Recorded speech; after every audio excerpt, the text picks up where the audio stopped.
noite. É muito bom estar aqui com vocês. Fiquei muito feliz quando eu recebi o convite da Vanessa, porque a gente já veio aqui algumas vezes e a gente gosta bastante de participar com vocês. Eu queria conversar um pouquinho hoje à noite, nessa noite especial dedicada às mulheres, sobre um assunto que eu achei muito interessante quando me deram a mensagem para ler. E eu fico muito feliz de ter a oportunidade de participar pela segunda vez desse mesmo programa, porque a gente lá na Central fez um programa também na outra semana, na outra sexta-feira, com essa mensagem, e foi um programa muito bonito, igual está sendo esse aqui. Então, eu espero que a gente possa compartilhar um pouquinho desse assunto que me tocou tanto, que eu achei tão bonito.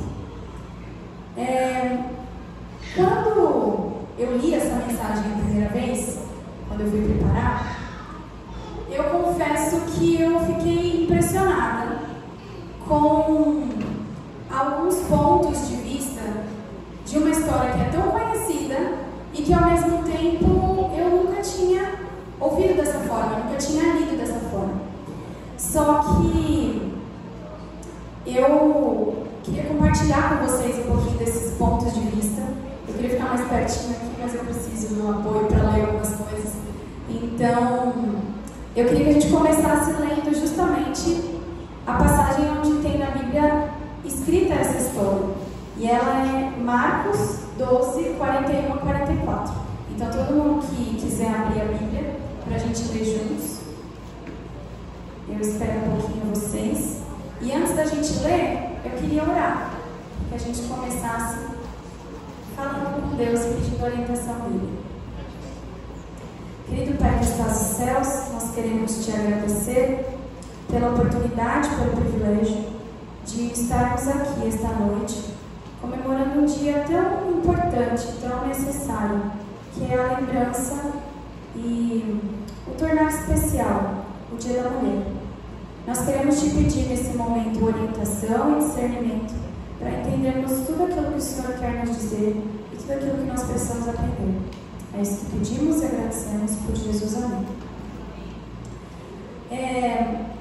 Novamente, a passagem que a gente vai ler está em Marcos 12, 41 a 44. Então, se todo mundo achou, a gente já vai ler. Posso ler? Não. Quando eu li essa... Desculpa. É a passagem da Bíblia, vamos lá. Sentado diante da caixa de ofertas, Jesus observava como o povo lançava ali o dinheiro. Ora, muitos ricos depositavam grandes quantias. Vindo, porém, uma viúva pobre, lançou 2 pequenas moedas correspondentes a um quadrante. E chamando os seus discípulos, Jesus disse: em verdade lhes digo que essa viúva pobre lançou na caixa de ofertas mais do que todos os ofertantes, porque todos eles deram daquilo que lhes sobrava. Ela, porém, da sua pobreza, deu tudo o que possuía, todo o seu sustento. Todas as vezes que eu ouço essa história, ou das vezes em que eu já ouvi falar sobre ela, me veio uma pergunta na mente, e que dessa vez não foi diferente. E a pergunta é: quantas vezes eu e você entregamos a Deus daquilo que estava sobrando, daquilo que não era necessário? Muitas vezes é fácil a gente abrir mão de alguma coisa que não faz falta, alguma coisa que não faz diferença. Para algumas pessoas, às vezes, nem isso é fácil. Mas, no geral, se aquilo não faz diferença mais na tua vida, é fácil você abrir mão, é fácil você doar, é fácil você entregar. Porque não vai fazer falta, não faz diferença. A mensagem que a gente tem aqui, essa cena descrita no verso, ela até pode ter começado falando sobre dinheiro, mas não é sobre dinheiro que a história termina contando. Quando a gente pensa na história incrível que é essa história aqui, a gente talvez não tenha percebido todos os pontos de vista que a gente consegue analisar nela. perspectivas que ela traz para a gente. Só que no livro Desejado de Todas as Nações, tem uma descrição de Ellen White que fala sobre um olhar diferente, fala sobre uma perspectiva diferente. E essa é a perspectiva de Jesus. Eu quero ler para vocês o que ela diz. No momento, sua fisionomia iluminou-se, ao ver a pobre viúva aproximar-se hesitante, como receosa de ser observada. Espreitando o ensejo, deitou apressadamente suas 2 moedinhas e virou-se para afastar, ligeira. Ao fazê-lo, porém, encontrou o olhar de Jesus cravado nela. Eu não sei quantos aqui sabem, mas eu sou escritora. E o meu olhar de escritora, diante disso que Ellen White escreveu, as palavras que ela usa, a forma como ela coloca, como ela descreve a cena, isso mexeu muito comigo. Porque as palavras, a forma como elas são organizadas, fazem a minha imaginação voar para longe. E uma das coisas que me chamou muita atenção ali, nesse relato, é a forma como ela descreve o rosto de Jesus. Ela diz que quando Jesus viu a ação daquela viúva, o seu rosto se iluminou. Eu acho que muitas vezes a gente não tem capacidade de pensar em cenas muito simples, com significados grandiosos. Só que Deus vai nos dando essa capacidade, vai colocando na nossa mente essa ideia, esse entendimento. E você já parou para pensar o que é que você faz que é capaz de iluminar o rosto de Cristo? Pensa na sua semana, pensa no seu dia, pensa nas coisas que você faz, na sua rotina. O que é que tem na tua rotina que é capaz de iluminar o rosto de Jesus? A gente já ouviu, a gente conhece uma história onde um ser humano teve o rosto e o semblante todo iluminado pela presença de Cristo. De que história eu estou falando? De Moisés. Ali no Monte Sinai, a gente tem um relato de que estar na presença de Cristo foi o suficiente para que ele tivesse luz irradiando no rosto dele. Só que essa cena, ela não é a mesma que a gente está falando agora. Porque ali no Monte Sinai, foi Cristo quem iluminou o ser humano. Foi a presença do Mestre Divino que trouxe luz, uma luz radiante a um rosto cansado. Só que no templo, na primeira cena que eu descrevi, que Ellen White escreve sobre isso, não foi isso que aconteceu. Nessa cena do templo, diante da caixa de ofertas, foi um ser humano cansado que iluminou o rosto do Mestre. Ali, a gente entende que se isso é possível, se é possível iluminar o rosto de Cristo com algo que a gente faz, qual é o segredo? Como é que isso funciona? O que é que eu posso fazer para ter essa mesma reação de Cristo? Antes da gente responder essa pergunta, vamos voltar no texto de Ellen White e vamos analisar as palavras que ela usa, a forma como ela descreve essa cena. Ela diz ali que a viúva estava hesitante. Ela não queria ser observada por ninguém. Ela não queria chamar atenção. Ela estava fazendo algo diferente, mas que ela não queria que ninguém visse. E por quê?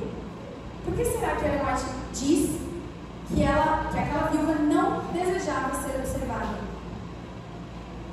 A resposta é bem simples e é bem dura. É porque viúvas, naquele contexto histórico, elas não eram doadoras. Elas eram pedintes. As viúvas, elas não davam ofertas. Elas mendigavam esmolas. Era isso que elas faziam. Era assim que elas eram vistas. E por isso, a gente consegue entender o contexto de que, muito provavelmente,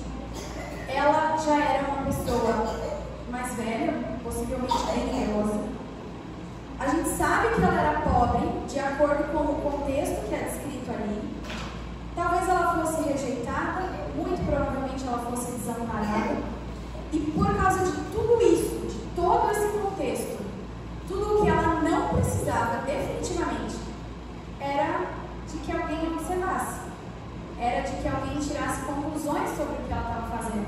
Era de que alguém a criticasse. E ela simplesmente vai com pressa, passando ali, coloca as suas 2 moedinhas e aí ela se vira para ir embora. Só que nesse momento em que ela se vira para ir embora, é o momento em que alguma coisa diferente acontece. É o momento em que o universo inteiro transcende o ser humano e o divino que estava ali presente diante dela lança o seu olhar cortante e crava nela. Provavelmente ela ficou petrificada. Imagina a cena. Jesus parado, olhando para você. A gente consegue lembrar a maior parte dos momentos sobre mensagens que falam sobre um olhar diferente. Existem músicas que falam sobre esse olhar, existem sermões diversos que falam sobre esse olhar, que é o olhar de Jesus para Pedro, depois que o galo canta. Nessa situação, todo mundo descreve o olhar de Jesus, mas nesse momento do tempo, onde Jesus lança o seu olhar sobre aquela viúva, a gente quase não ouve falar. Só que aquilo ali era uma cena, era um momento que estava tão especial, tanto para ela quanto para ele, que foi o que fez o rosto de Cristo se iluminar. Logo aquela viúva, que desejava passar despercebida, foi logo com ela, que jamais imaginou chamar a atenção de Jesus. Foi logo ela, que acreditava não ter depositado quase nada. Logo ela foi a que recebeu o olhar iluminado de Jesus. O que aconteceu ali, de tão extraordinário, que foi capaz de iluminar o rosto de Cristo e, nesse momento, fazer com que ele chamasse a atenção dos seus discípulos e falasse que o que estava acontecendo ali era algo que deveria ser exaltado pelo universo. Alguma coisa aconteceu. O que foi que aconteceu? Não tinha a ver com dinheiro. Não tinha a ver com o valor daquelas moedinhas. Tinha a ver com a entrega. Aquela mulher, ela não deu dos recursos que ela tinha, porque ela não tinha nada. Ela entregou, ela depositou ali naquela caixa de ofertas a vida dela. De acordo com o que a gente leu na Bíblia, fala que ela deu o seu sustento. Possivelmente aquilo ali era a única coisa que ela tinha para poder comer. Mas, mesmo assim, ela deu. E ela deu de coração. Ela deu o seu coração. Quando ela depositou ali aquelas moedas, Jesus foi capaz de penetrar no mais íntimo das suas motivações, dos seus desejos. E ele compreendeu tudo aquilo que ela tinha como motivação, tudo aquilo que era de mais genuíno na vida dela. Ela havia colocado o coração, o próprio coração, à disposição do divino. E tudo o que ela tentou fazer para passar despercebida, naquele momento, caiu por terra. Assim que o Rei do Universo cruzou o seu olhar com o dela. Entregar o nosso coração a alguma coisa implica em algumas circunstâncias. E algumas situações são inevitáveis, assim como algumas atitudes acabam sendo muito concretas. Ninguém nunca vai conseguir entregar o coração de maneira genuína, de maneira perfeita, se esse coração não é grato, se ele não possui gratidão. Isso porque todos os processos da vida nos mostram que a gratidão é capaz de nos transformar completamente. E essa transformação é que é responsável por nos tornar dedicados, por nos tornar mais atenciosos e aí sim mais entregues ao objeto da nossa gratidão. Quando nós somos gratos, nós nos entregamos a quem ou ao que nós somos gratos. E nós temos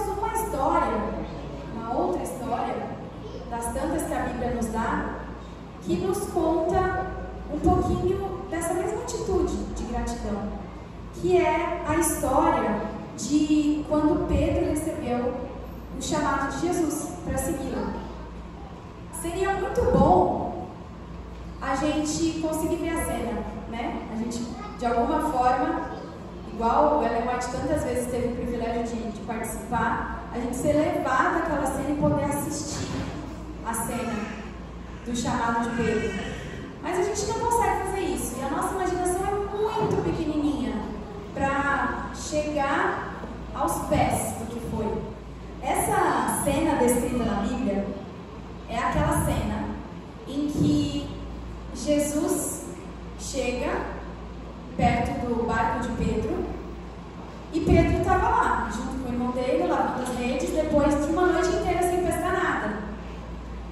E quando Jesus se aproxima, ele conversa com Pedro, ele prega para a multidão que está ali, e depois que ele prega, ele vira para Pedro e fala o quê? Vai pescar. Pedro olha para ele e fala, não, como assim? A gente pescou a noite inteira, não veio nada, não tem nada, agora é de manhã, está de dia, não tem nada para fazer mais, eu vou embora para casa. Só que, por mais simples que esse encontro possa parecer quando a gente lê esse relato, alguma coisa de extraordinária que tinha naquele homem que estava falando com Pedro fez com que Pedro obedecesse. Talvez ele tenha desacreditado, mas ele falou, tá bom, vamos lá. E ele foi. E a gente sabe a história. A gente sabe tudo o que aconteceu ali, o milagre da pesca maravilhosa, a quantidade de peixes que foram pescados naquele momento. E a Bíblia conta em Lucas 5, de 1 a 11, que é onde está descrita essa cena, que Pedro, depois desse momento, depois do milagre, ele se jogou aos pés de Jesus. E quando ele se joga aos pés de Jesus, ele conversa ali com Jesus. Jesus fala para ele, vem, me segue. E o que aconteceu depois disso pode parecer assim meio inexplicável, mas a gente consegue entender. Porque o que aconteceu depois disso é algo natural a um coração grato. Pedro ali recebeu, com aquela pesca, com aquela quantidade de peixes, ele recebeu o seu sustento. Provavelmente, ele recebeu ali a solução de todos os seus problemas financeiros. Só que, sabe o que é mais extraordinário ali? É que, tendo recebido tudo aquilo que ele precisava, ele abandona tudo, ele larga tudo e ele segue Jesus. Ele atende o chamado. Não existe racionalidade nisso, mas dá para entender. O coração grato, ele olha para aquilo que ele acreditava ser mais importante, que ele acreditava ser mais necessário, e ele entrega, porque ele percebe que não era mais importante. A cena lá no templo é a mesma coisa, entregar tudo a Jesus, deixar tudo para Jesus. Não tinha a ver com dinheiro. Na cena de Pedro não tinha a ver com dinheiro, na cena da viúva não tinha a ver com dinheiro. Ao voltarmos à cena do templo, aquela viúva, a situação em que ela se encontrava, nós encontramos a mesma cena de Pedro, largando tudo para seguir a Jesus. É gratidão, é entrega. Aquela mulher, ela depositou na caixa de ofertas tudo o que ela possuía. Ela deixou tudo lá. E esse tudo vai muito além de 2 moedinhas. Vai muito além de moeda. Não era a moeda que estava em jogo ali. Ela era agradecida a Deus pela vida que ela tinha. Ela desejava devolver-se inteiramente a Ele e a sua causa. Foi por isso que ela fez aquilo.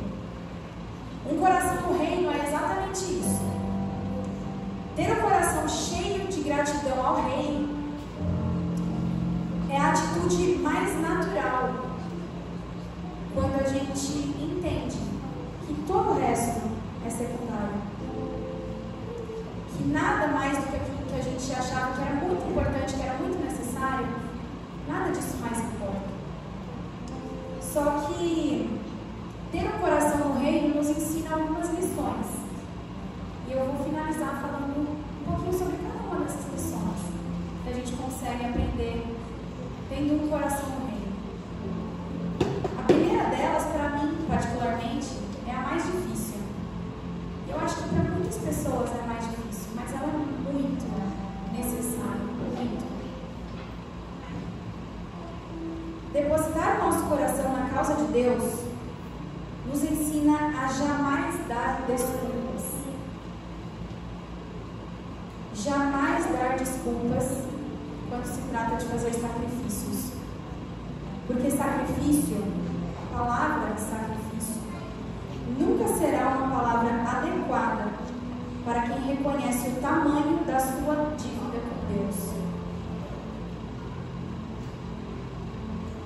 O nosso aparente anseio pela volta de Cristo, a vontade que a gente tem de ver Jesus voltar, muitas vezes,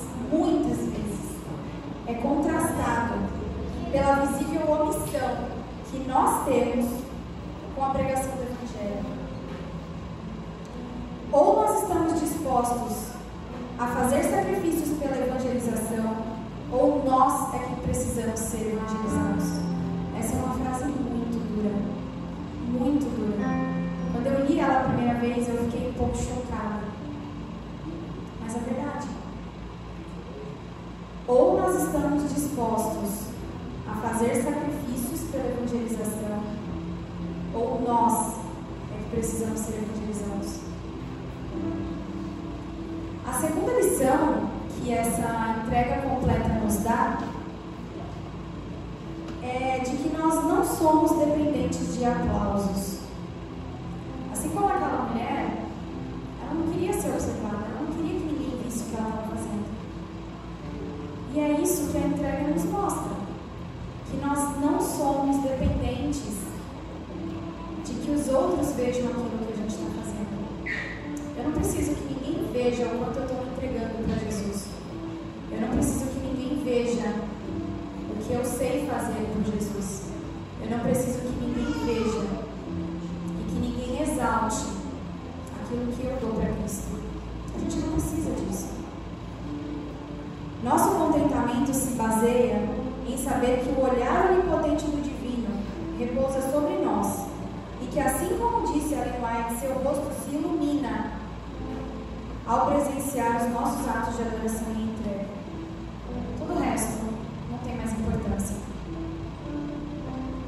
A terceira lição que nós recebemos dessa entrega, ela é um pouco mais gostosa, é um conforto ao nosso coração.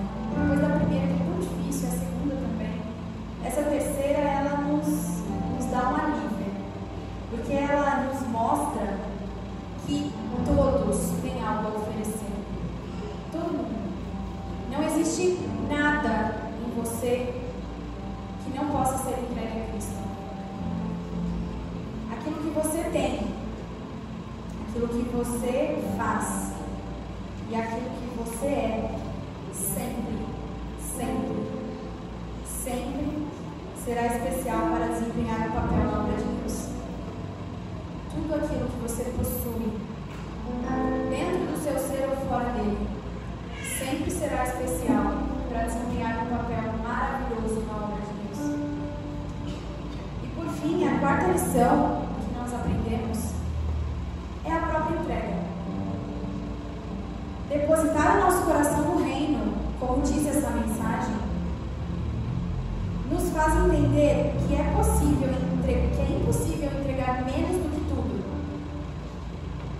Só que falar isso muitas vezes não é algo que é bem recebido, porque as pessoas têm uma lei, que é a lei do menor esforço, já ouviu falar?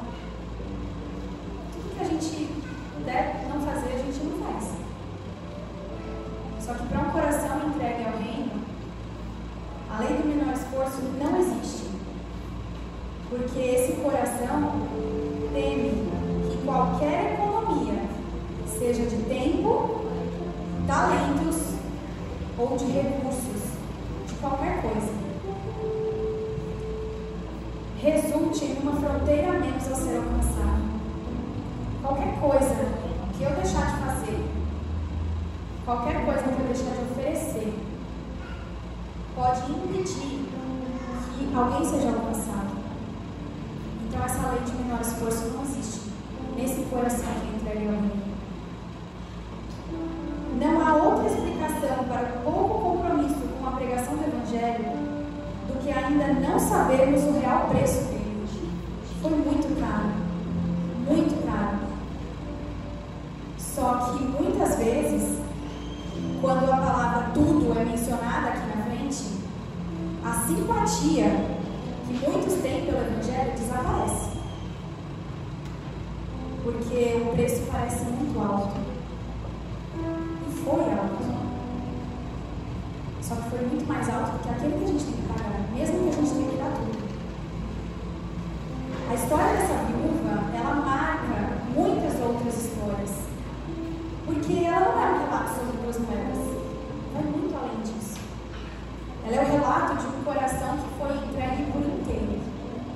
Foi entregue totalmente ao rei, ao reino e à causa do reino. Hoje, o nosso objetivo como mulheres, como seres humanos, como os homens presentes aqui, todos aqueles que nos servem, nosso objetivo é encontrar mais pessoas que estejam dispostos a colocar o coração no reino. Só que o nosso objetivo vai um pouquinho além. O nosso objetivo é sermos essas pessoas que estão dispostas a ir além, a entregar tudo pela causa do reino, pela causa do reino. É com essa entrega, é com essa consagração que, assim como aquela viúva no templo, nós poderemos estar sob os olhares atentos do céu. E essa é a resposta para aquela pergunta que eu fiz no começo. É dessa maneira, é com essa entrega, é com essa consagração, que quando o céu inteiro nos olhar e observar a nossa entrega, o rosto de Jesus vai se iluminar. A gente vai ver o que nós faremos. O meu desejo é que, partindo de mim, cada um aqui possa entender o que essa história nos diz. Que cada um aqui, assim como eu, que a gente possa entregar tudo. Porque quando Deus nos usa, a gente não consegue. Agora eu falei antes, a gente não consegue entregar menos do que tudo. É impossível. Entregar tudo nos deixar ser usados. É assim que nós iremos iluminar o rosto de Jesus.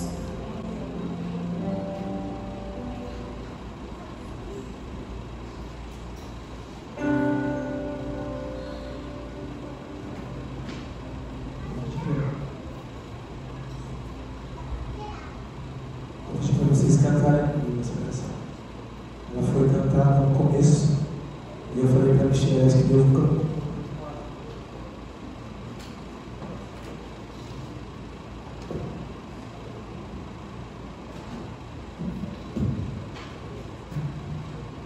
Acho que Deus nunca confirmou tanto uma música assim, canto hoje.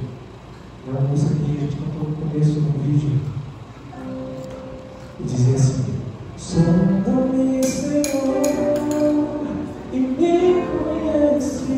Pode cantar.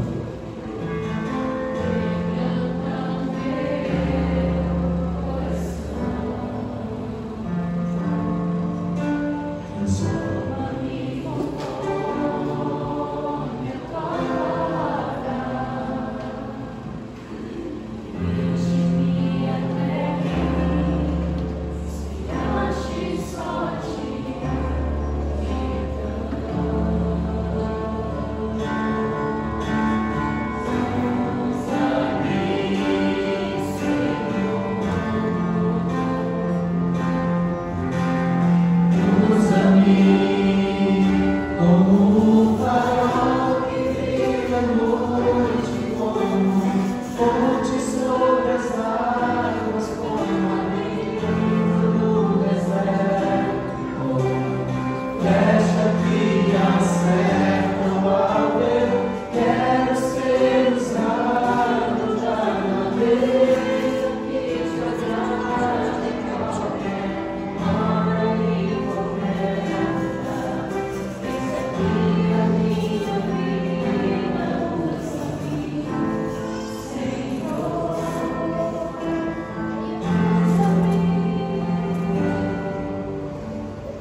como um farol que brilha à noite, como ponte sobre as águas, como abrigo no deserto, como flecha que acerta o alvo.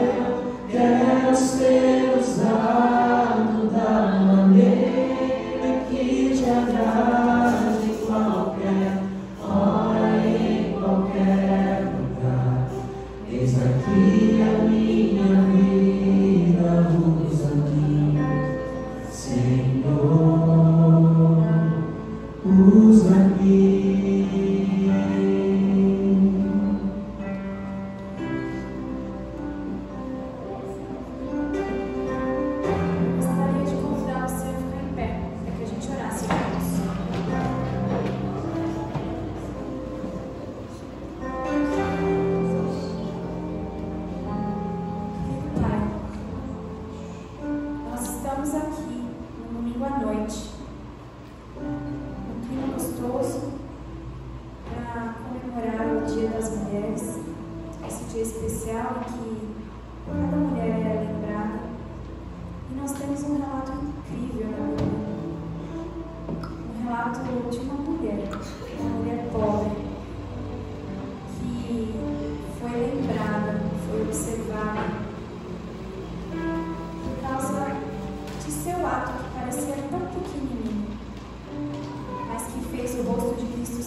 Nós desejamos ardentemente, de todo o coração, que tudo aquilo que nos impede de nos entregarmos completamente a Ti seja arrancado da gente. Que nós possamos ser usados em todos os momentos, em todos os lugares. Porque no dia que a gente chegar no céu, vai ser muito bom a gente ler lá no livro da vida o relato de cada momento em que nós fizemos o rosto de Jesus se iluminar por nossa causa. Nós desejamos e nós suplicamos isso.